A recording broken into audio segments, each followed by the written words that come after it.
Salamlayırıq sizi. Salam, herkes salamlayıram.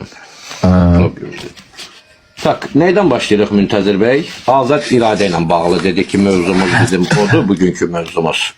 Yəni, bunu mən qoydum, azad iradə ilə bağlı mövzunu. Yəni, gələn səfər mövzunu sən qoyacaqsan. Yəni, gələn debatımızda istədiyin bir mövzunu seçə bilərsən. Allahın varlığı və yoxluğu da ola bilər, problemi yoxdur.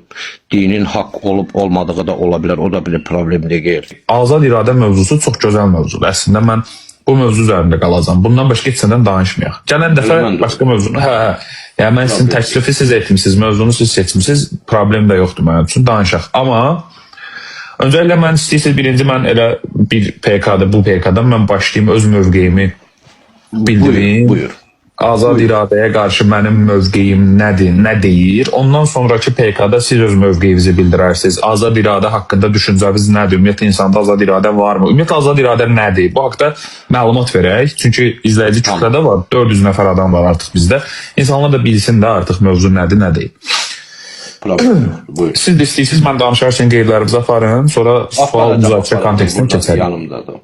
Bismillahirrahmanirrahim. Əvvəla mən İslam dininə mənsub bir müsəlmanam və çox təfərrüatına düşmürəm. Hamı bilir ki, İslam dini nə dinidir, hansı dindir, hansı əsaslara malikdir. Mən dinimin əsaslarından danışmaq istəmirəm. Sadəcə azad iradə haqqında olan görüşümdən deyəcəm.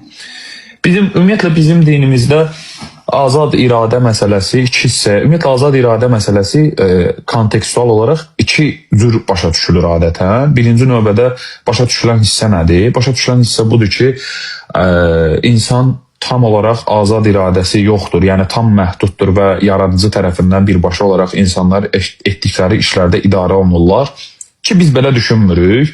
Bir də bunun tam əksi var insanların bildiyi. Yəni Allah Əzzə və Cəl tam başlı başına buraxıb hər şeyi, heç bir qüvvə bizi idarə etmir. Amma İslam, yəni mənim mövqeyim, biz müsəlmanlar isə belə düşünmürük. Biz düşünürük ki, azad iradə öz-özlüyündə iki hissəyə bölünür. Təkvini iradə və təşri iradə.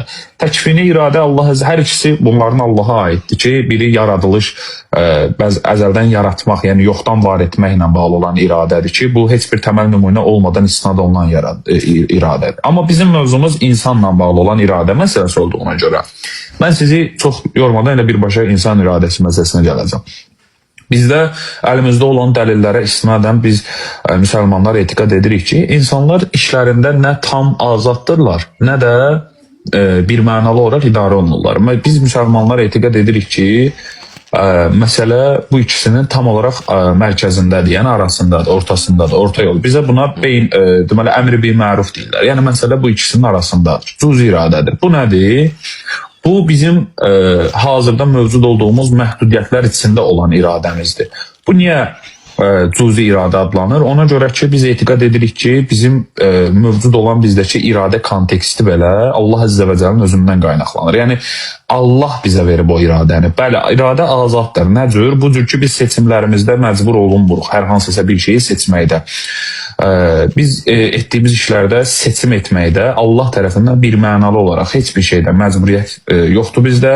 Amma biz tam olaraq da azad deyilik işlərimizdə. Məsələ bu ikisinin ortasındadır. Bizə də bu elmi müstəvidə bunun da adı beynul əmreyndir. Yəni məsələ bu ikisinin arasındadır. Bu qədər. Yəni biz müsəlmanların iradə məsələsi budur. Daha kontekstdə izah var. Sizi yormamaq üçün də yəni lakonik bu qədər izah düşünəm kifayətdir.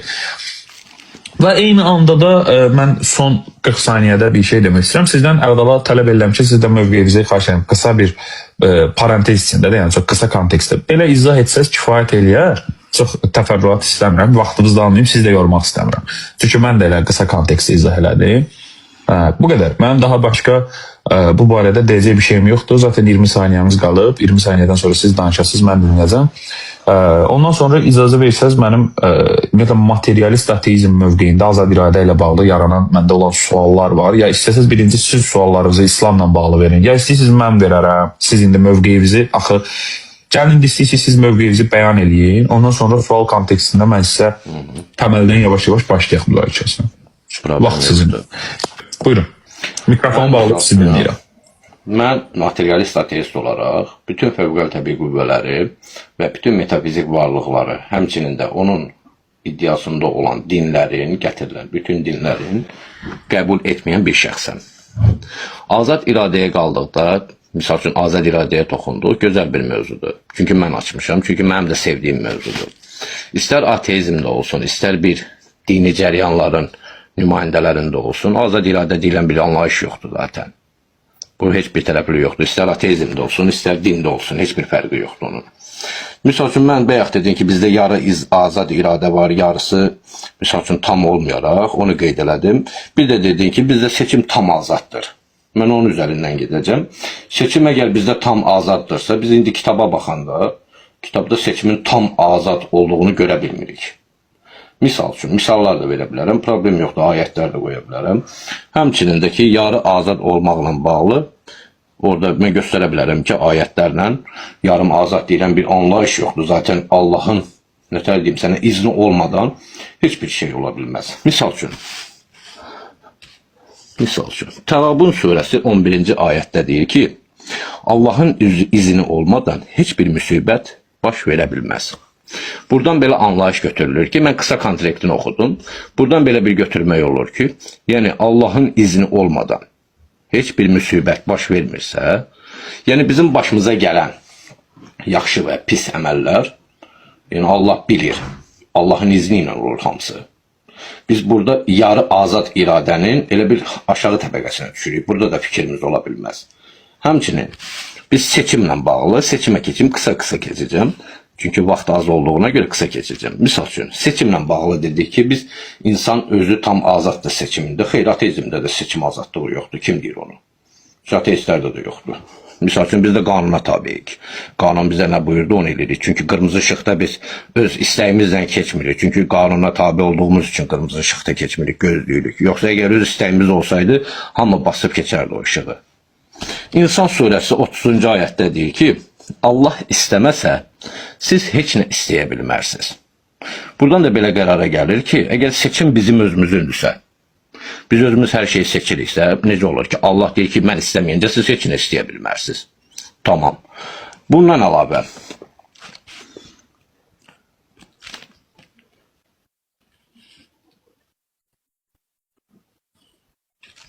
Ənam surəsində də həmçinin 59-cu ayətdə də, misal üçün, orada da yenə deyir ki, Allahın izni olmadan, mən qısa konfliktlərini oxuyuram, lazım olsa girib sən ayətləri oxuyurduqca, mən də burada baxacam ayətlərə, həmin ayətlərə. Allahın izni olmadan deyir, yarpaq belə yerə düşə bilməz. Buradan da yenə bir nəticə çıxardırıq ki, yəni biz hansı azad seçimdən, hansı azad iradədən, istər bu cəhətdən, istər o cəhətdən biz necə deyə bilərik ki, biz azadıq, biz istədiyimizi seçirik. Zaten mənim ateist olmağım bir Tanrının, Allahın deyək də, əlindədirsə, mənim azad seçim verməyibsə, hər şey onun əlindədir, seçir. Məni qoyub ateist edib, səni müsəlman edibsə, mən öldükdən sonra məni niyə imtihan edir ki? Zaten deyirdi, mən istəməyincə siz istəyə bilmərsiniz. Demək ki, mən istəməyincə deyəndə Tanrı özü istəmir ki, mənə dindar olum. Və buna görə də mənim nəyimi müzakirə edəcək və mənim nəyimi çağıracaq. Misal üçün, siz dediyiniz kimi qiyamət günü toplantı olacaq və qiyamət günü insanları çağıracaqlar, sorğu-sual olunacaq. Əgər mənim özümə ixtiyar sahibi verməyibsə seçimimə, mən gedib qiyamət günü nəyə görə mən imtihanı verməliyəm? Bu da məntiqsizdir axı. Çünki ayət onu buyurur. Misal üçün, Qafir surəsində də deyir ki, siz diləməyincə, deyir, Allah diləməyincə siz heç nə diləyə bilmərsiniz. Həmçinin Rum surəsində də, ruzu söhbətində də deyir ki, ruzunu verən Allahdır. Yəni, ruzunu Allah verirsə, ruzunu hər bir şey Allah'ın... Qafir surəsi necə dediniz? Üzr istəyirəm, çox üzr istəyirəm. Qafir surəsi 68-dədir. Geçir Rum surəsi 40-cı ayətdə də, yəni ruzu ilə bağlıdır. Sonra Möminun surəsi 80-da da keçir. Həmin o dirildən, öldürən, yəni hər şey onun əlindədir. Məni öldürən də odur, dirildən də odur, hər şey eləyən odursa, mən necə azad seçimdən, azad iradədən, öz seçimimdən necə danışa bilərəm mən? Çünki hər şey onun əlindədir. Mən istəsəm kafir olmaq da onun əlindədir, mömin olmağım onun əlindədir. Mən niyə kiməsə hesab verməliyəm qiyamət günü? Axı, burada azad iradədən danışa bilmərik. Buyur. Bəy, əvvəla təşəkkür edirəm bildirdiyiniz üçün. Ayələri indi ola bilsin ki, siz də qeyd eləmisiniz bəzi ayələrin yeri. Çünki Eləmişəm, baxacam. siz çünki ayələrin yerini dedikcə mən baxıram, bir elə bil ki, bir sonrakına aiddir. Ayələrin yerində yəni belə deyim də dəyişiklik oldu bir balaca. Ola bilsin ki, indi texniki xətadır, problem deyil, orada heç bir problem yoxdur. Sadəcə mən sizə bir neçə ayə deyəcəm. Elə dediklərimiz əslində kontekstual cavabdır bunlar. Necə? Misal üçün, əslində mən açığı deyirəm, yenə deyirəm, İran formatında sizin dediklərinizə hələ ki, belə deyim də, gözləmirdim. Niyə gözləmirdim? Çünki mən düşünürdüm ki, hələ mövzunu tam otuzduraq ki, ümumiyyətlə iradə nədir? Seçim nədir? Həqiqətdə iradə meyarı nədir? Siz birbaşa mövzuya keçmək istəyirsiniz, mənim üçün heç problem yoxdur. Kəhf surəsinin 29-cu ayəsində əslində məsələlərin bir çoxunu həll edən bir dənə ayə var. Allah Əzə və Cəl deyir ki, Bismillahirrahmanirrahim. De. Kəhf surəsi neçədir? Kəhf 29. Haqq Rəbbiniz tərəfindəndir. Kim istəyir inansın, kim istəyir inanmasın. Əslində ayənin uzun hissəsi var. Biz zalimlar üçün elə bir ot hazırlamışıq ki, onun divarları onu əhatə edəcəkdir. Onlar kömək elədikdə ərdilmiş metal çimizlərini qorur və s. və axır. Amma ayənin bir dənə hissəsi var. Kim istəyir inansın, kim istəyir inanmasın. Kontekstini, oranı bizə başlıq lazımdır. Ayəni indi biz baxdıqda görürük ki, Quranda belə bir dənə ayə var. İndi mən yanda planketdə ayələri açmışam. Bu açıq aşkar mənə seçim insanın özünün olduğunu, insanda olduğunu və Allah sadəcə bunu bilir. Allahın da bunu bilməyinin səbəbi əslində seçimlərə müdaxilə etmək mənasını verən bir məsələ deyil. Necə deyil? Bu cürünə ki, ümumiyyətlə bilmək, müdaxilə, idarə etmək anlamını vermir. Sadəcə bilməyi bundandır ki, Allah Əzzə və Cəl zamana və məkana tabe deyil. Zaman və məkan içində baş verən prosesləri Allah Əzzə və Cəl öz-özlüyündə metafizik substansiya olduğu üçün bunların kənarından bilməyi çox normaldır. Ki bu bilmək belə bir şeydir ki, bunun üçün ekstra bir şey, bu sonradan əldə olunan bilgi deyildir. Allahın bunu öncədən bilməyi də nəysə dəyişmir. Çünki Allah zamana tabi olmadığına görə bir müddətdən sonra bizim hər hansı bir işi icra etməyimiz Allahın elmində sabitdir. Yəni Allah yenə deyirəm, zamana tabi olmadığına görə bir müddətdən sonra bizim bu işi etməyimiz Allah üçün bir dəyişkənlik göstərmir. Sadəcə biz bu şeyi zaman içində etmiş oluruq. Bu zaten Allahın elmində var idi və mövcud idi. Bir dənə çox üzr istəyirəm. Deməli, gəlirəm digər məsələyə. Biz Qurana oxuduqda məsəl üçün misal çəkirəm. Allah istədiyini azdırar, istədiyini hidayət edər. Kafirlər bir qövm var ki, bir toplum məsəl üçün onları cəhənnəm üçün yaradıb və s. kimi ayələrdə buna bənzər bir ayə dediniz. Bir də Allah istəməsə biz heç nə istəyə bilmərik. Buna da gələcəm. Amma bundan daha bu arada izin məsələsinə toxundum da yəqin ki qeyd apardınız ki, mən izin məsələsini niyə dedim sizə. İstəyirsiniz təkrar izah keçərəm. Məsəl üçün Bəqərə surəsinin 26-cı ayəsində Allah Əzzə və Cəllə deyir ki, Allah fasiqləri azdırar.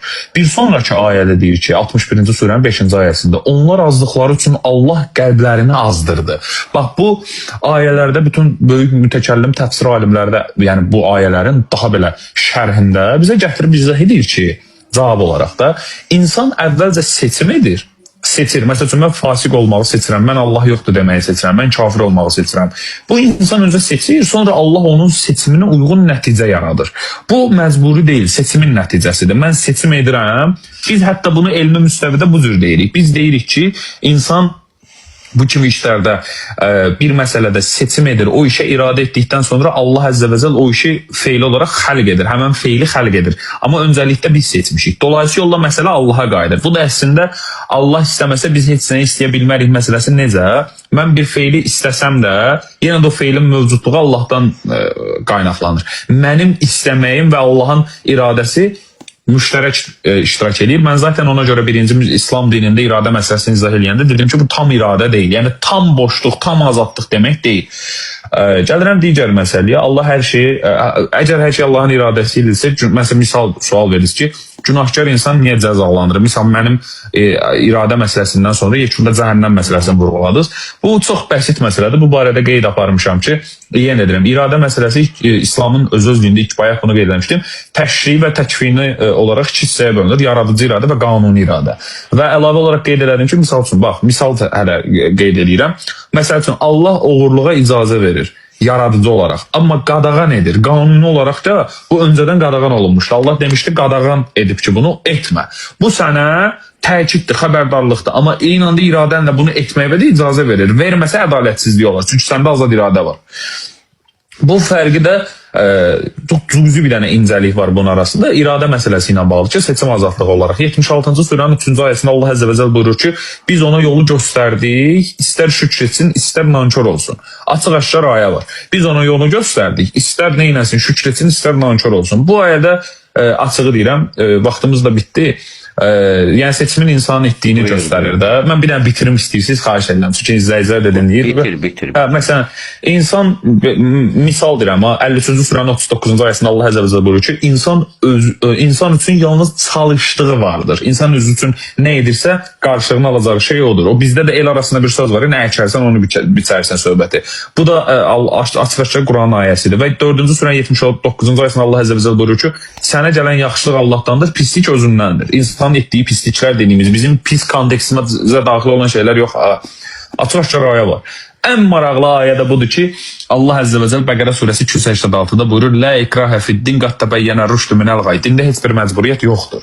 Əslində bunların hər biri məcburiyyətin, yəni məhdudiyyətin olmamağını bildirən ayələrdir. İndi mən istəyirsiniz bura qədər indi çalışdığım qədər cavab verməyə çalışdım.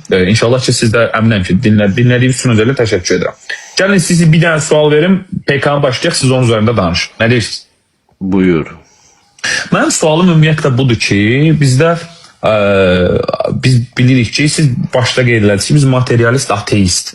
Və bu kontekst olarak tam olarak sualım bunun üzərindədir ki, əgər insan davranışları fiziki səbəblərlə müəyyən olunursa, misal sadəcə bir misal seçəcəm də, cinayətkara mənəvi məsuliyyət misal necə aid edilə bilər? Və ya yaxşını pisi biz nəyə əsaslanaraq təyin edirik? Axı beyində baş verən proseslər seçim qarşısında deyil, sadəcə neyrobiyoloji proseslərə əsaslanır. Məsələn, biz nəyin əxlaqlı, nəyin əxlaqsız olduğunu nəyə əsasən təyin edirik? Sosial cəmiyyətin təyin etdiyi nüanslar da neyrobiyoloji prosesi dayandığına görə bu da obyektiv olmayacaq. Çünki beyində baş verən fizikalist proses bizə yaxşı və pis izah eləyə bilməz. Zəhmət olmasa buna izah verərsiniz. Buyurun. Gözəl, lap qəşəng. Birinci istəyirsən də buna izah verim sənə. Biz necə təyin edirik insanları? 2 dənə sual verdim, zəhmət olmasa. Mən çünki sizin verdiyiniz bütün sualları qeyd edib hamısına cavab verməyə çalışıram. Tamam. Biz insanlar nəyin yaxşı, nəyin pis olduğunu necə təyin edirik? Misal üçün dinimiz yoxdur, ateistlərdən deyirik. Ateistlər toplum olaraq biz sosial varlıqlar olduğumuza görə məcburuq bir yerdə yaşamağımız üçün. Bir yerdə yaşamağımız üçün də bir-birimizə biz təmin edici cümlələrdən qurmalıyıq. Misal üçün, mən necə təyin edə bilərəm? Bir insana necə yaxşılıq elədim? Misal üçün, mən sənə gəlib nəsə bir ağır bir söz desəm, avtomatik olaraq sən mənə ağır cavab qaytaracaqsan. Ağır cavab qaytaranda, çünki mən avtomatik başa düşəcəm ki, sən məndən qolda güclüsən. Mən sənə heç nə eləyə bilmərəm. Mən buradan anlayışa gətirirəm ki, yəni mənim sənə ikinci dəfə həmin sualı, ikinci dəfə həmin o təhqir edici sözü deyə bilmərəm. Nəyə görə deyə bilmərəm? Çünki bilirəm ki, onun qarşılığında sən mənə avtomatik olaraq 2 qat cavab qaytaracaqsan. Başa düşdün? Ondan biz avtomatik olaraq şuurumuza yerləşdiririk ki, bir insanı təhqir etmək olmaz. Təhqir elədinsə, avtomatik olaraq onun da dili var, ağzı var. O da səni təhqir eləyəcək. Biz buradan müəyyən edirik ki, təhqir etmək cəmiyyətdə və şəxsləri olmaz. Biz bunu bir qəbul edirik. Misal üçün, yaxşılıq deyə bir insana mən yaxşılıq eləyirəmsə, mən onun əvəzini gözləmirəm. Ki bu da mənə mütləq yaxşılıq eləsin. Yox, mən yaxşılıq eləyirəm. Yaxşılığı necə müəyyən eləyirsən? Misal üçün, necə təyin eləmək olur? Çünki mən görürəm ki, bir insana yaxşılıq eləyəndə, çünki onun yaşayışına mı deyim, misal üçün, həyat rifahına mı deyim, bir əhval-ruhiyyəsinə mi deyim, bir təsir göstərə bilirəmsə öz düşüncəmdə, mən onu yaxşı kimi görürəm. Misal üçün, başqası üçün pis ola bilər, deyə bilər ki, bu buna yaltaqlıq eləyir. Başa düşdün? Başqası üçün bu pis ola bilər, deyək ki, bu buna yaltaqlıq elədi. Amma əslində elə deyil. Nəyə görə elə deyil? Çünki biz normal düşüncəli, normal şuurlu insanlar onu dərk edir ki, bir insana yaxşılıq eləmək, bir insanın vəzifə borcu deyil, sadəcə insanlıq naminə eləyirik. Çünki biz bir yerdə yaşamağa, sosial varlıq olduğumuza görə bir-birimizə kömək etməyə məcburuq. İkinci bir məsələ. Misal üçün, cinayətkara niyə görə biz şey edirik? Çünki nəyə görə biz təmin edirik? İstər-istəməz hər hansısa bir insan gedib kimisə öldürürsə, kimisə misal üçün, deyək ki, kimsə sənə sataşdı, sən onu öldürdün. Avtomatik olaraq biz əgər bunu belə qarşısını almasalar, misal üçün bizdə olan Roma qanunlarıdır da, Misal üçün biz onun qarşısını almasaq, insanlar olaraq qanunlar tətbiq olunmasa, onda belə hamı bir-birini öldürər. Çünki yaşam strukturu avtomatik pozulacaq insanlarda. Yəni öz başınalığa çevriləcək. Misal üçün necə ki, heyvanlarda da, misal üçün onların da özünə görə bir qayda qanunları var. Misal üçün onların da bir başçıları var, onların da bir lider, insanlar da özlərinə bir lider seçirlər. Lider seçirlər və həmin o liderin sözü ilə, qanunları ilə mı deyim, qanunları tətbiq edir və həmin o qanunlara riayət edirik. Çünki riayət nəyə görə edirik? Çünki məcburuq riayət eləməyə. Çünki nəyə görə məcburuq? Çünki ona əgər biz riayət eləməsək, avtomatik olaraq öz başınalığa çevriləcək hər şey. Bu yüzden biz eləyirik. Yəni buradan yaxşını və pisi olar, olmaz. Bax bu qanunların şotuna, bir də insani mənəvi dəyərlərin şotuna biz insanlar onları təmin edirik. Misal üçün insanlar var dinə görə deyir ki, Allah deyir ki, misal üçün oğurluq eləmək olmaz. Yəni pis bir şeydir. Misal üçün oğurluğun əlini kəsirlər. Allah icazə vermir, bəyənilməyən bir şeydir. Tamam. Niyə Allah deməsəydi, 1400 il bundan qabaq göndərməsəydi o kitabı, sən gedib bəyəm oğurluq eləyəcəkdin? Bəyəm o kitabda yazılıb deyənə sən oğurluq eləmirsən, yoxsa o kitabda var deyə eləmirsən? Əgər o kitabda olmasaydı, onda belə çıxar ki, sən oğur olacaqaydın. O oğurluğun olmamağı, pis bir şey olduğunu, sən gedib kimdənsə oğurluq eləyəcəksən, o da gəlib səndən oğurluq eləyəndə sənə təsir edəcək və avtomatik olaraq sən başa düşəcəksən ki, eləmək olmaz. Bax, buradan təyin edirik. Çünki bir insana qarşılıq göstərirsənsə, o insan da sənə qarşılıq göstərirsə, avtomatik olaraq orada təyin edirsən ki, olmaz. Bax, olmaz sözü orada yaranır insanın beynində. Anlayabildin mi? Misal üçün, sənin o bəyəkki sualva da qaydım qısa olaraq. Misal üçün, o azad seçimindən, iradədən. Misal üçün, belə bir ayət yenə var burada. Nəcm surəsi qeyd olaraq 43-cü ayətdə. Misal üçün, biz insanların kədərlənməyini görürük, biz insanların gülməklərini görürük. Bəzi insanlar gülürlər, bəzi insanlar da kədərlənirlər. Bəzən o kədəri biz insanlar bir-birimizin üstünə atırıq ki, biz deyirik ki, misal üçün, sən, nə bilim, kimisə xətrinə dəymirsən, o ona görə ağladı və yaxud da kimisə qəlbini incitmirsən, belə Lorideldə desək, o ona görə ağladı. Amma əslində ayətə baxanda ayət onu demir. Ayət deyir ki, Nəcm surəsi 43-də, deyir, güldürən də odur Allah, ağladan da odur. Nəcm surəsi 43-də. Yəni burada biz insanları ittiham eləyə bilmərik ki, sən onu güldürdün və yaxud sən onu ağlatdın. Həmçinin də insanlar görürük ki, misal üçün az yaşlı uşaqlardan tutmuş böyük yaşlılara kimi hamısı ölürlər. Misal üçün istər-istəməz kimsə kimisə öldürür. Öldürməyi də biz də kimisə üstün ata bilmərik. Misal üçün cinayətkar deyirik ki, biz qanunları onu kimisə üstün ata bilmərik. Nəyə görə? Çünki həmçinin yenə burada da bir ayət var, Nəcm surəsi 44 ardında da onu deyir ki, öldürən də, dirildən də Allahdır. Tamam. Danışa bilərəm. Buradan avtomatik. Buyur. Əvvəla bəy, öldürən, dirildən, güldürən, ağladan məsələsini mən Allahın izni olmadan heç bir müsibət baş verməz ayəsində və Allah istəməsə biz heç istəyə bilmərik suallarına cavab verəndə cavab vermişdim ki, siz zəhmət olmasa çox xahiş edirəm, elə mən bunu yerindəcə, elə yerində Nəcm surəsi açmışdım. Nəcm surəsinin 39-cu ayəsini açsaq, görərsiniz ki, burada yazılıb ki, insan üçün öz əməlindən başqa bir şey yoxdur. Yəni, zaten bu ayəni biz bayaqdan, mən 53-cü ayənin 39-cu ayəsi, 53-cü surənin 39-cu ayəsini qeyd eləmişdim. Bu ayələrə gəlmizdə nə bilim, mən sizə dediklərdə bayaqdan danışdıqlarınıza gəlirəm, mənim verdiyim sualla bağlı siz danışdınız. Təəssüf edirəm, Ziya bəy, çünki sizin danışdığınız məsələlərin heç birində mənim verdiyim sualın cavabı yoxdur. Niyə? Çünki məsəl üçün siz başda qeyd elədiniz ki, biz bir insana yaxşılıq etməyi bu cür təyin eləyirik ki, məsəl üçün pisliyi yaxşılığı, mən bir insana pislik etdikdə onun verdiyi reaksiyaya əsasən mən bunun pis olduğunu təyin edirəm. Əvvəla bu doğru nəticə deyil, çünki hər zaman sizin etdiyiniz şeyə qarşı tərəf eyni reaksiyanı verməyə bilər. Məsəl üçün birinin var yoxunu söydükdə o adam da abratın sizin də var yoxunuzu söyməyə bilər və ya acı cavab verməyə bilər, sizdən qorxa bilər. Və ya hansısa bir, məsələn, mən Pablo Escobar'am fərz edək ki, və mən bir adamın, mənim ayna neyronlarımın istinadına görə məni heç kim heç eləyə bilməz. Mən birindən oğurluq edirəm, o da məndən oğurluq edə bilməyəcək. Mən birinə pislik edirəm, o mənə pislik edə bilməyəcək.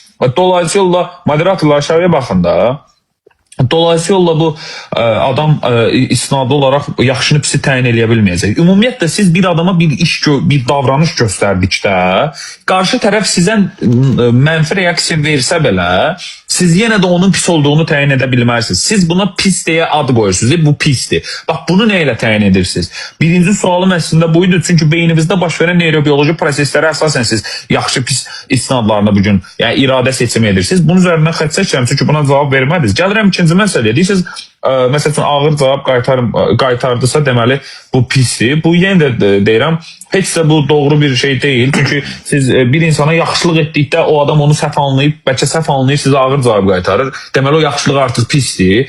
Və ya ümumiyyətlə bizə görə məsəl üçün bəzi söyüşlər var ki, bizim cəmiyyətimizdə çox ağır iddihamdır və çox ağır cavabları var, amma məsələn başqa ölkələrdə bunlar çox normal bir şeydir. Hətta ona görə cavab belə vermirlər demək olar ki, bir-birlərinin arasında normal danışıqlar kimi danışırlar. Bu o deməkdir ki, orada yaxşıdırmı bu? Yox, əlbəttə ki, bu da yaxşını pisi təyin eləyənməz. Çünki verdiyiniz cavabın ümumiyyətlə elmi əsası yoxdur, akademik bir qaynaq təyin eləyənməz buna görə. Gələm digər məsələyə ki, deyirsiniz, normal şuur düşüncə, normal şuuru və düşüncəsi olan hər bir kəs bilir ki, bu adama bunu etdikdə. Ümumiyyətlə, normal şuur və düşüncə deyəndə siz normal şuuru və düşüncəni nə ilə təyin etdiniz? Bir insanın şuuru, bu normal şuurdadır, bu anormaldır, bu mükəmməldir. Bunları necə təyin edirsiniz? Ümumiyyətlə, şuuru nədir? Şuur məsələsini necə təyin edirsiniz? Çünki sizə görə şuur deyilən bir şey, o da kimyəvi reaksiyalar vasitəsilə baş verən prosesdir, beyindəki neyrobioloji əsaslardır. Bunun üzərindən xətt çəkirəm, çünki normal şuur konteksti sizdə yoxdur.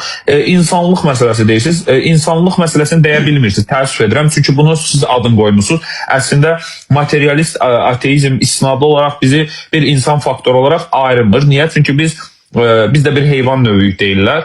İnsanlıq dedikdə bu mənəvi bir məsələdir. Ümumiyyətlə mənəviyyəti nə ilə təyin etdiniz? Bunun da zəhmət olmasa cavabını verərsiniz. Çox xahiş edirəm. Təəssüf edirəm ki, heç bu suala cavab gəlmir. Xahişim qeyd edin. Bir də ən son qeyd eləmişsiniz ki, yaşam strukturu pozula bilər, pozulacaq məsəl üçün bir insan. Ümumiyyətlə bu yaşam strukturunu, ümumiyyətlə insanlarda bu yaşam strukturunu təyin etmək, məsəl üçün pozulacaq deyirsiniz, təəssüf edirəm. Bugün birini, məsələn, çox acı bir söz dedikdə və ya əxlaqsızlıq olaraq bizim cəmiyyətimizdə adlanan bir şeyi bir insana bizim cəmiyyətimizdə etdikdə bu olmaz, çünki yaşam strukturu pozular deyirsiniz, xəta edirsiniz. Niyə? Çünki başqa cəmiyyətdə həmən işləri eləyirlər və heç də yaşam strukturu pozulmur. Deməli, bu əxlaq meyarı deyil, yaşam strukturunun pozulması. Ən son dediniz ki, biz də heyvanlar kimi insanlar arasında lider seçir. Tam bu liderin seçilmə məsələsi ümumiyyətlə hansı əsaslara görə təyin olunur? Çünki bizdə bu heyvansı bir xüsusiyyətdir və liderin seçilməyi məsələsi də o qədər sualımın cavabı deyil. Ümumiyyətlə mövzumuza nə aidiyyəti var idi, onu da bilmirəm. Zəhmət olmasa bunlara cavab verərsiniz. Bir də ən son sualım budur ki, əgər düşüncələrimiz ki, siz belə deyirsiniz, sadəcə neyronların fiziki reaksiyasıdır da, yəni. Onda üzr istəyirəm. Sizin bayaqdan mənlə danışarkən və indən sonra danışarkən ateizm mövqeyindən çıxış edib bizlərə bildirdiyiniz argumentlərinizdəki rasional nəticə nəyə əsasən təyin olunur? Çünki sizdə rasionallıq ola bilməyəcək, sadəcə fiziki proses olacaq. Buyurun. Ona görə mən bunu rasional adlandırmıram. Zəhmət olmasa hamısına cavab istəyirəm, çox xahiş edirəm. Təşəkkür edirəm, Ziyavay dinlədiyiniz üçün minnətdarım. Cavab bilmirəm sözünü təklif edirəm. Mən əgər bir şeyə bilmirəm deyirəmsə, söz verəm ki, eşitirsən? Bax, verdiyim cavablar qane eləməyə bilər. O sənin öz işindir, şəxsi işindir. Bax, qane eləməkdən danışmıram. Ümumiyyətlə mövzudan danışmadınız Ziya bəy, ona görə. Yox, sənin üçün ola bilər mövzunu, sən mövzunu necə təyin edirsən, özünü qəbul edirsən onu. Mən suallarımı qeyd eləmişəm ki, mən bu sualı verəcəm. Sualı verirəm, siz ümumiyyətlə sualdan danışmırsınız ki, başqa şeydən danışırsınız. Məsələ odur. Çünki mən sizə, mən indi sizə sual... Verdiyin suala eynisinə cavab verdim də. Yox, mən necə təyin edirsiniz, onu cavab verdim. Sən dün lideri seçməyə misala gətirdin, dedin ki, lider seçilmir. Bu lideri mən seçilmir demədim və dedim ki, mövzumuza nə dəxlisi var? Yəni mən, çünki lider məsələsindən əvvəl mənim kontekstual olaraq sizə o qədər suallar verdim ki, məsələn, yaxşılıq etməyi mən necə seçirik dedikdə, siz dediniz ki, birinə ağır, o adam mənə pislik edirəm, o adam mənə bir hərəkət edirəm, o adam mənə pis cavab qaytarırsa, deməli bu pisdir. Bu nəyə əsasən təyin olur? Bəlkə o adam sənə pis cavab qaytara bilmir. Bəlkə qorxur səndən. Bəlkə mən Pablo Escobaram. O adam mənə pis cavab qaytara bilməyəcək. Deməli bu yaxşıdır. Bir insanın üzərində onu praktik eləmirlər ki, bir insanın üzərində o fikirə nail olmur ki. Ümumiyyətlə bunu praktik müddətində. Ümumiyyətlə bunu praktika eləyiblər. Bir akademik qaynağı varmı ki, bu barədə praktika olunubmu? Onun için akademik kaynağa ihtiyac yoktur ki o senin zaten yaşam felsefendir, yaşam hayatındır. Zaten hayatında baş vermiş hadiselerdir. Onun için sen kimse müracaat etmeye ihtiyac yok. Bu cevap değil, üzr istəyirəm. Çünki niye? Çünki bizim Olmayabilir. cəmiyyətimizdə Senin için cevap yok. Senin Yok, için izah cevap edeyim de niye? olmayabilir. Bakın, Ama bu senin yok. hayatında yaşam felsefesidir, yaşam tərzindir. niyesini Sen bunu zaten izah gündelik edeyim. görürsen.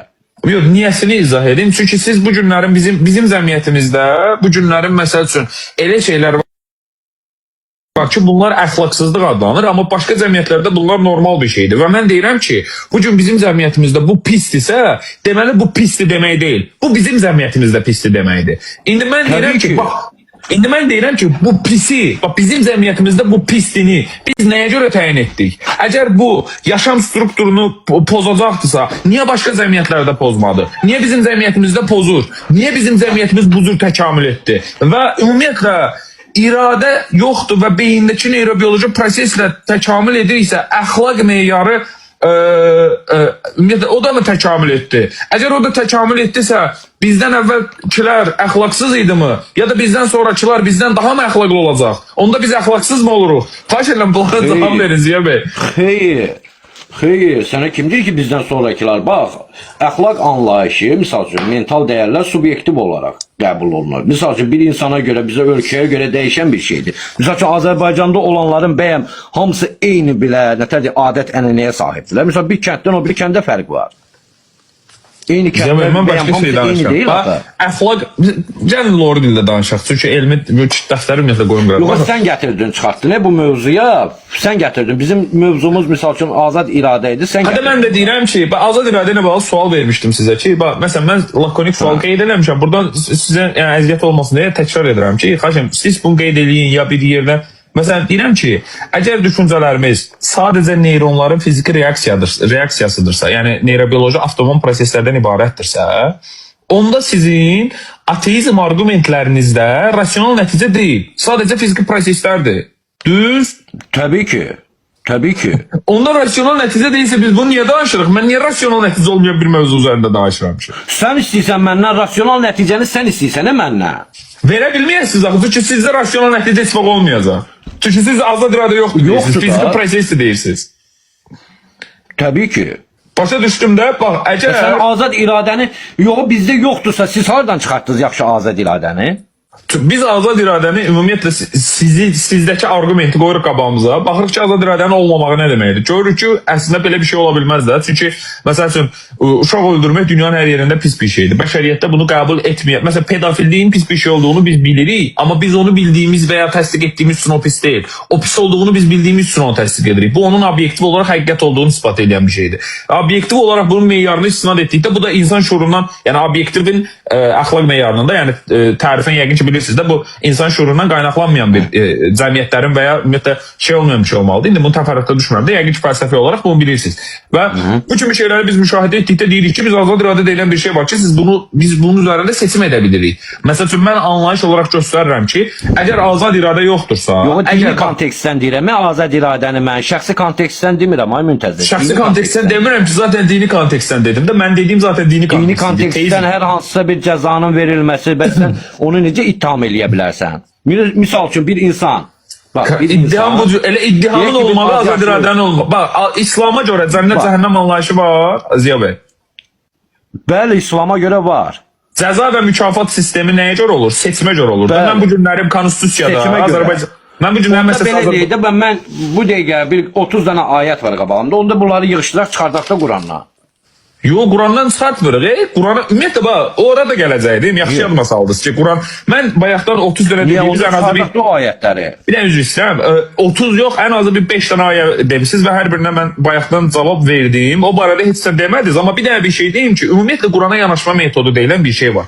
Siz Qurandakı ayələrin birini məsəl üçün Quranda oxuyursunuz ki, Allah istəməsə biz heç nə istəyə bilmərik deyib, kitabı bağlayıb qırağa qoya bilmərsiniz. Niyə? Çünki bu ümumiyyətlə Qurana bu cür yanaşmağı üsulu nədir? Harda deyil? Çünki Quranda biz oxuduqda görürük ki, ümumiyyətlə Qurani-Kərimi oxuduqda görürük ki, Qurani-Kərimin özü belə bunu təsdiq edir ki, Qurani-Kərim peyğəmbərin 40 yaşında 23 il ərzində hissə-hissə Quran Allah Rəsulundan nazil olub və hər biri hansısa hadisənin silsiləsində nazil olub və ona görə də bu hər bir hadisənin özünün səbəbi nüzulu var və biz bunları isnad etməliyik mütəkəllim olan, yəni müasir və ya qədim olan ən məşhur təfsirlərə. Ki varsa əgər Peyğəmbər və Əhl-i Beytindən yoxdursa müasir təfsirlərə biz bunları isnad etməliyik ki, mənim arxamda tonla təfsir var, istəsəz hamısını isnad edə bilərəm çünki heç isnada ehtiyac yoxdur. Dediyiniz ayələrin bəsit cavabları var idi.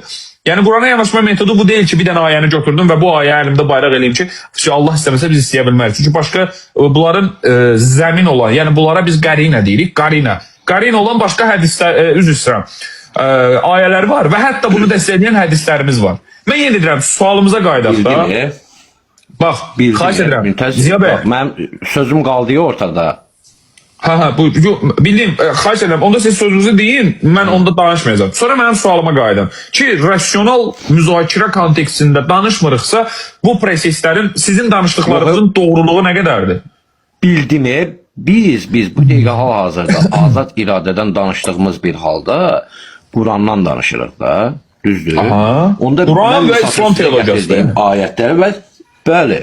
Yəni mən Qurandan danışdımsa, sizə də İslam teologiyasından materialist ateizmdəki iradlarımı bildirirəm. İslam teologiyasının sizə bildirdiyi iradları.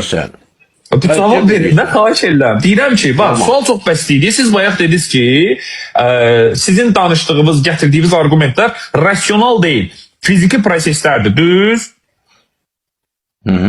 Mən də deyirəm ki, əgər bu belədirsə, dediklərimizin doğru olduğunu necə təyin edirsiniz? Bunlar fiziki prosesdir, yanlış da ola bilər. Yanlışı necə təyin eləyəcəksən, yaxşı mən desəm? Siz təyin edə bilmirsiniz, rasionallıq bizdədir. Bax, məsələn, o sualını özünüz aydınlaşdırın. Bizdə rasionallıq olaraq mənim yanlış dediyimi necə təyin elədin? Bax, mən təyin edirəm, niyə? Çünki məndə rasional olaraq yaxşı və pis, doğru və yanlış anlayışlar var. Sizdə Nəyə əsasən? Çünki bizdə iradə var, iradə seçim var, biz İradə seçim edə yoxdur, bilirik. bir sürü ayət qoydum ortaya, deyirsən iradə var, Cavab var ver. iradə? Qardaş, ayələrə birinci cavab verdim. Dinlədiniz? Bu bir. İkincisi. Dinlədim, o ayətlərə geri qayıdacağım. Sən çünki sən öz istədiyin kimi cavab vermirsən o ayətlərə. O Yox, mən ayətlərə öz qayıdacağım geri. istədiyim. Mən elə Quranın özündən cavab verdim. Amma xahiş edirəm, sizdən cavab tələb edirəm ki, bax, dediyiniz... Qayıdacağım o ayətlərə. Prosto sən öz o qeyd eləmişəm hamısını. Ziya bəy, təsvir, siz necə anlamırsınız məni? Ziya bəy, bax, belə götürək də, siz mənə ayə deyirsiniz, filan ayəni oxu. Deyirsiniz, məsələn, bu ayəni oxu. Bu ayəni oxu deyə mənə nə deməyə çalışırsınız? Yəni, insanda azad iradənin olmadığını deməyə çalışırsınız? İzah verməyə çalışıram. Yox, yəni demək istəyirsiniz ki, misal, yox, mən nə demək istədiyimi izah edəcəm. Bax, demək istəyirsiniz ki, misal üçün, ay müntəzir, Allah istəməsə biz heç istəyə bilmərik ayəsi bizə göstərir ki, insanda seçim yoxdur, düz? Bunu rasional olaraq deyirsiniz, yoxsa fiziki olaraq deyirsiniz? Fiziki olaraq. Onda bu dediyinizin doğruluğu nədir? Mən deyirəm ki, xəta edirsiniz dediyinizdə. Çünki bunun izahı var, rasional olaraq. Siz dediyinizin doğru olduğunu və ya dediyinizin azad iradəni təksib etdiyini nəyə əsasən təyin edirsiniz? Çünki fizikalist prosesdir, avtonom prosesdir. Bəlkə xəta edirsiniz. Robotik sistemdəsiz siz. Xətanı göstər də. Bax, mən xətanı göstərirəm də, deyirəm ki, Allah istəməsə biz istəyə bilmərik, biz heç istəyə bilmərikdən qaynaq, bizim iradəmizin Allahdan qaynaqlanmalıdır. Yox, bildiyimə xətamı göstərdim, mən harada xəta elədim? Xətamı göstər. Bax, mən xətanızın necə mən fəlsəfə bir dəqiqə Ferrari qəbirdə. Ziya bəy, yəni demək istədiyim bilirsiniz nədir? Məsəl üçün, siz doğru danışırsınız. Bax, sual verirəm sizə. Məndən soruşma, onu sən təyin eləməlisən qarşımda. Doğru və yanlış danışdığımı sən təyin eləməlisən. Siz indi mənə gətirdiyiniz argumentləri doğru hesab edib argument gətirirsiniz.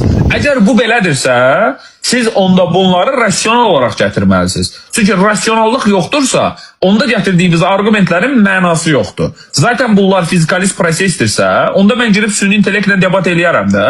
Niyə sizlə danışıram? Süni intellektlə debat eləyəcəkdinsə saat 9-da məni niyə çağırırdın?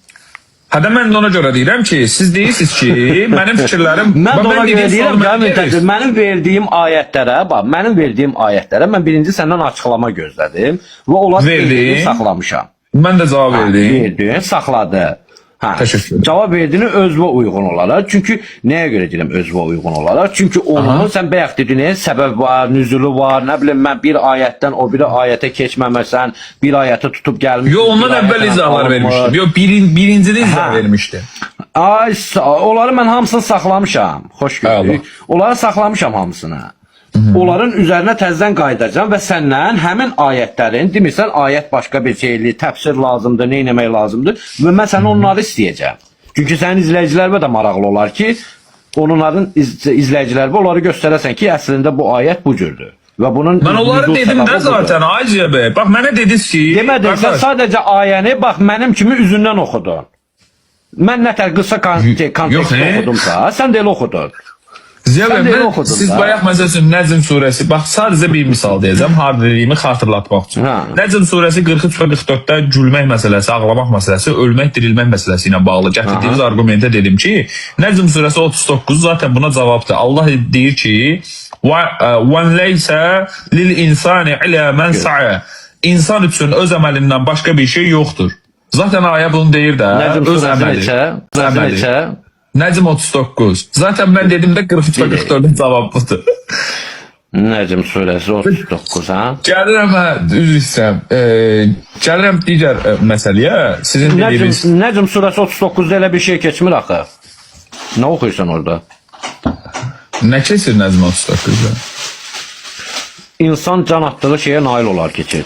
Nəcm 39-da. Kimin tərcüməsini oxuyursunuz? Bəy.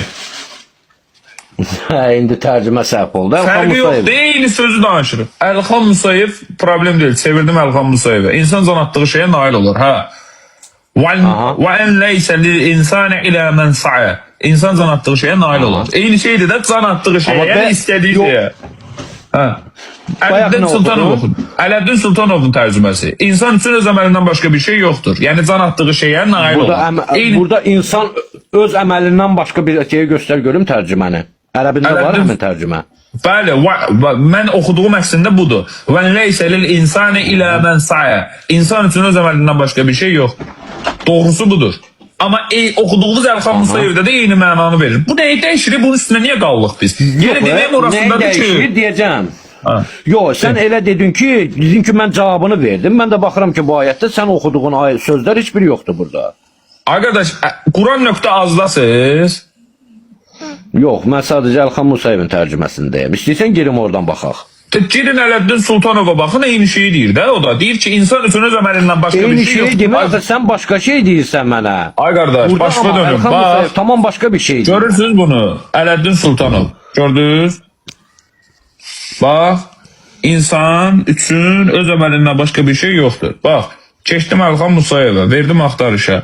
İnsan can atdığı şeyə nail olar. Eyni mənanı verir də Aha. bu.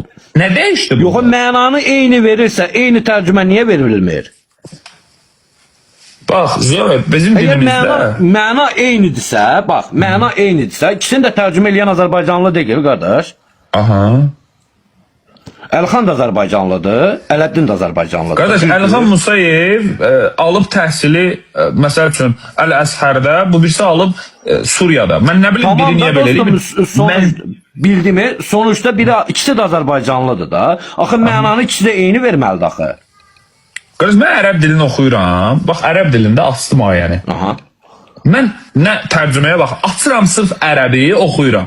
Ayədə deyir ki, Ziya bəy, Nəzm 43 və 44-ün cavabı Allah Əzzə və Cəl Nəzm 39-da deyir. Bax, oxuyuram. Və ən leysə lil insani ilə mən sa'a. Cavab budur. Tərcümə budur. İnsan üçün öz əməlindən başqa bir şey yoxdur. Mən nə Əlxan Musayevə müraciət edirəm, nə Ələddin Sultanov. Ərəbi özüm bilirəm, özüm oxuyuram. Başqa? Sizin oxuduğunuz Nəzm... Bu tərcümə mənim üçün...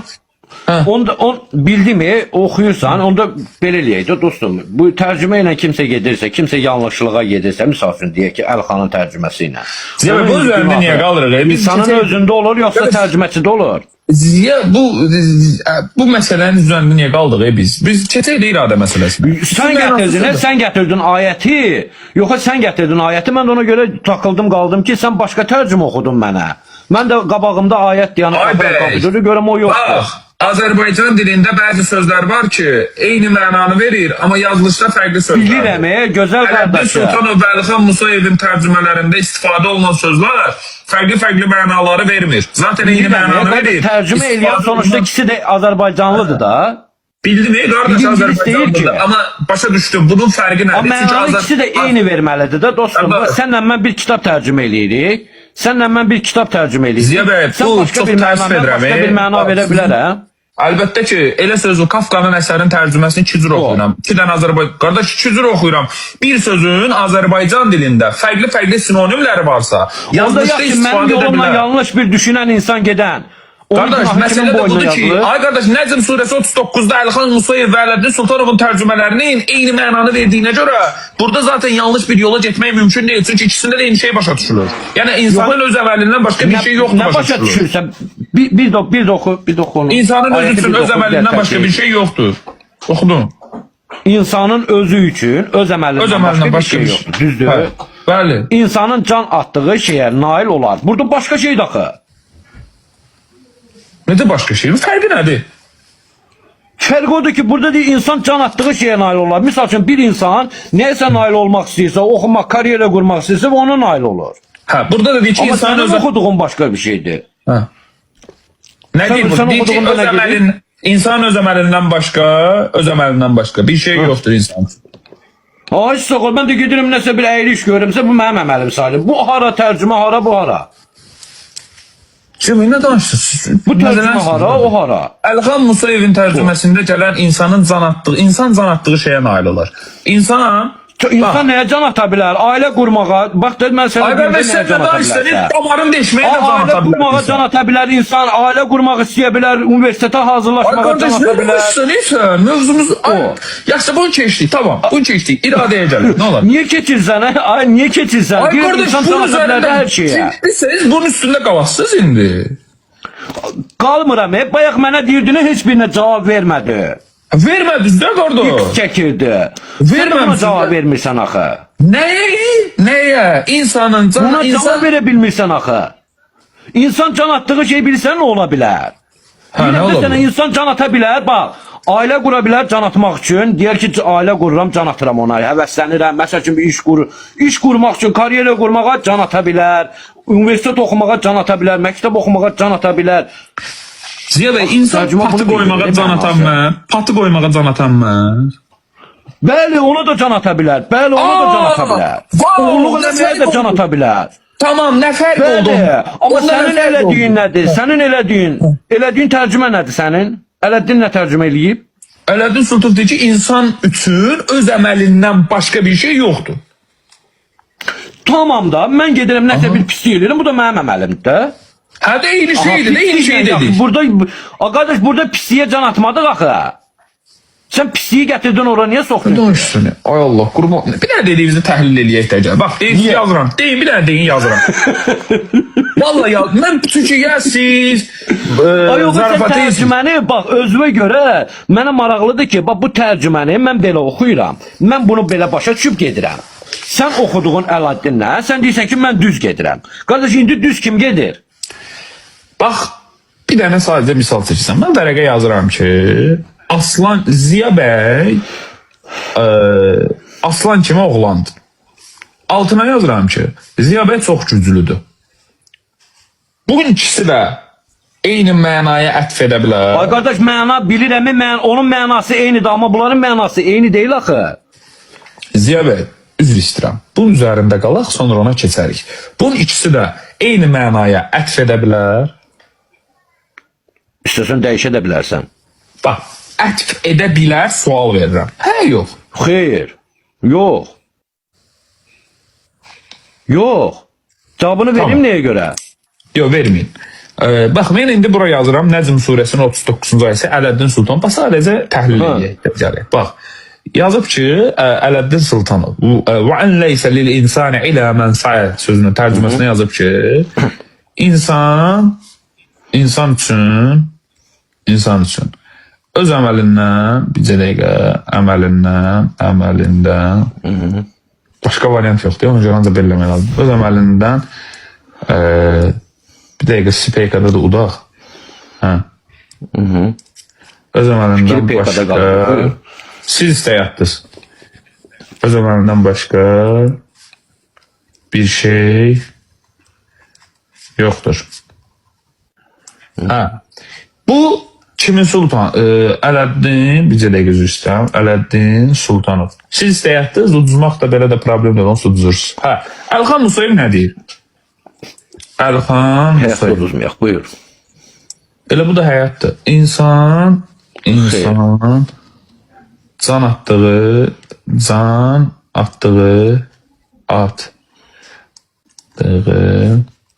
şeye nail olur.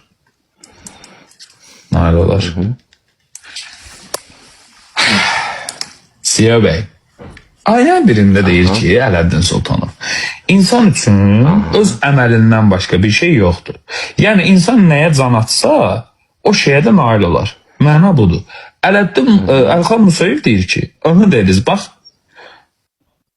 Əlxan Musayev deyir ki, Ardın oxu. Əlxan Musayev deyir ki, insan can atdığı şeyə nail olar. Yəni, insan üçün öz əməlindən başqa bir şey yoxdur da, nəyə can atsan, nə olacaq, ona da nail olasın. Düzdür? 38'i 40'ı da oku bir dənə. Zəhmət Yox, olmasa. 39 düzdür ya, bu 39 Söhbət nəydi? Ziya Bey, təhlilimizi bir Söhbət nəydən deyildik. getdiyini Ziya Bey, 39'dan danışırıq. Bax, insan üçün öz 39'dan əməlindən başqa danışırsan. bir şey yoxdur. Prosto sən məna olaraq özü sən də başqa bir məna. Ziya Bey, insan üçün öz əməlindən başqa bir Sən şey başqa yox. bir məna çıxartdın ortaya. Başqa bir məna, sən də başqa bir məna çıxardırsan ortaya. Bax, 38'dən oxuyaq. Bax nə deyir? Heç bir günahkar, bax, heç bir günahkar başqasının günahının yükünü daşır. Burada günahdan gedir söhbət. Ziya Bey, ayədə deyir ki, Dostum, burada günahdan gedir biz söhbət. bir dəqiqə söhbətin nədən getdiyini müzakirə edirik, yoxsa 39'da Əlxan Musayevlə Ələddin Sultanovun tərcümələrindəki konteksti Tamam da sən o tərcüməni, bax, tərcüməni istədiyin kimi yozursan. Bax, tərcüməni istədiyin kimi yozursan, amma 38'i, 39'un tərcüməsini özün, nədir, Ələddinin tərcüməsi ilə yozursan, amma Qardaş, Əlxanın tərcümə Musayevin yoxdur. tərcüməsində. Əlxan Musayevin tərcüməsi 38'dən 40'ı oxu, 38'dən 40'ı oxu, bax, biləcəksən tərcüməsi. Sən Ay dediyin qardaş, yaxşı Ziya Bey, əməldən mən həqiqətən fərqli ateistlərlə çox danışmışam da. Yəni hər cürə belə deyim, mövzudan yayınmaq görmüşdüm. Beləsini görməmişdim. İlk dəfə idi həqiqətən. Təbrik edirəm sizi. Amma mən yayınmıram ki sən. Tamam. Həqiqətən sizi təbrik edirəm. 38'dən 40'ı oxu da. Bu çox potensiallı başarıdır. Yəni tam səmimi deyirəm. Ziya Bey, məsələn çox uzatdıq. Həqiqətən vaxt da çox gedir. Artıq Uzatmıram. yarım saatdan çoxdur Gedirik danışırıq. ikinci mövzuya, yəni başqa bir. Yox, ikinci mövzuya Keçəcəm, getmək. təbirli. Xahiş edirəm. Bir dənə indi sizin Tamam, dediyiniz başım bağlı. Nəzm surəsi ilə bağlı. Bir dənə olar, çox xahiş edirəm. Ziya Bey, xahiş edirəm sizdən. Çox xahiş edirəm. Bax, xahiş edirəm sizdən. Bax, bir daha deyirəm, xahiş edirəm sizdən. Sualım var sizə bir dənə. Ziya Bey, buradasınız? Buradayım da, qulaq asıram da. Hə, əgər beyninizdə qərarlar şuurdan əvvəl neyronlar tərəfindən müəyyən olunursa, şuurunuzun qərar prosesində real rolu nədir? Ümumiyyətlə şuurun mənası nədir? Bu da Liber eksperimenti Mövzudan qırağa sual vermə. Bilirəm. Qardaş, iradədən Mövzudan qırağa sual asılı. vermə.